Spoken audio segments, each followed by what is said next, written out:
తర్వాత కాశీ నుండి ఇంటికొచ్చిన భర్త తన భార్య ఒళ్ళో పాపను చూసి అనుమానం పడ్డం వల్ల పాపతో సహా శిలగా మారిపోయిన ఒక దేవత కథ ఇది. 400 ఏళ్ల క్రితం పెద్దమల్లమ్మ అనే ఊర్లో మాచేనమ్మ అనే అమ్మాయి ఉండేది. చిన్నప్పటి నుండి లక్ష్మీదేవి భక్తురాలు. ఈమె మనసులో ఏమి కోరుకుంటే అది జరిగిపోయేది. కొన్నాళ్లకి మాచేనమ్మకి పెళ్లయింది. ఆమె భర్త ఆశ్రమంలో గురువు గారి దగ్గర శిష్యుడిగా పనిచేసేవాడు. ఒకరోజు ఆ గురువు తన శిష్యులతో కలిసి కాశీ యాత్ర చేయడానికి బయలుదేరతాడు. మాచేనమ్మ భర్త, నేను కాశీ పుణ్యక్షేత్రానికి వెళ్లి వస్తాను, నువ్వు జాగ్రత్తగా ఉండని చెప్పి వెళ్తాడు. అప్పుడు మాచేనమ్మ 1 నెల గర్భిణి. ఈ విషయం తన భర్తకి చెప్పలేదు. 2 సంవత్సరాల తర్వాత కాశీ నుండి తిరిగి వచ్చిన భర్త తన భార్య ఒళ్ళు పాపను చూసి ఎవరి పాపని అడుగుతాడు. మన పాపే అని చెప్తుంది. ఆ మాటలు తన భర్తకి నమ్మబుద్ధి కాక మాచేనమ్మని తన తల్లి ఇంటి దగ్గర వదిలేద్దామని తీసుకెళ్తాడు. దారిలో ఆ పాప ఎలా పుట్టింది అని అడుగుతాడు. తన భర్త అనుమానిస్తున్నాడని గ్రహించి అది తట్టుకోలేని మాచేనమ్మ పంచభూతాల సాక్షిగా నన్ను భూదేవి ఐక్యం చేసుకోవాలని కోరుకుంటుంది. వెంటనే ఆ పాపతో పాటు భూమిలోకి ఐక్యం అయిపోతుంది. శిరస్సు దాకా భూమిలోకి వెళ్లిపోతుండగా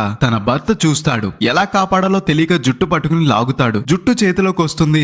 ఆమె శిలలా మారిపోతుంది. భర్త భయపడి జుట్టు విసిరేసి పారిపోతాడు. జుట్టు పడిన చోట తర్వాత ఒక పెద్ద చెట్టు మొలిచింది. అలా మాచేనమ్మ ఆ ఊరి దేవతగా మారి కోరిన కోరికలు తీర్చింది. మాచేనమ్మ కల్లోకి వచ్చి తనకి ఎండా వాన పడే విధంగా తాటాకు శిఖరం ఉండే గుడి నిర్మించమని కోరింది. అందుకే ఎక్కడ లేని విధంగా ఈ గుడి నిర్మాణం ఉంటుంది. మాచేనమ్మ పాపని ఎత్తుకుని శిలలా మారిపోయి భూమిలో ఐక్యమైన విగ్రహం మనకి కనిపిస్తుంది. ఈ గుడి వెస్ట్ గోదావరి ఆచంట మండలం పెద్దమల్లం అనే గ్రామంలో ఉంటుంది.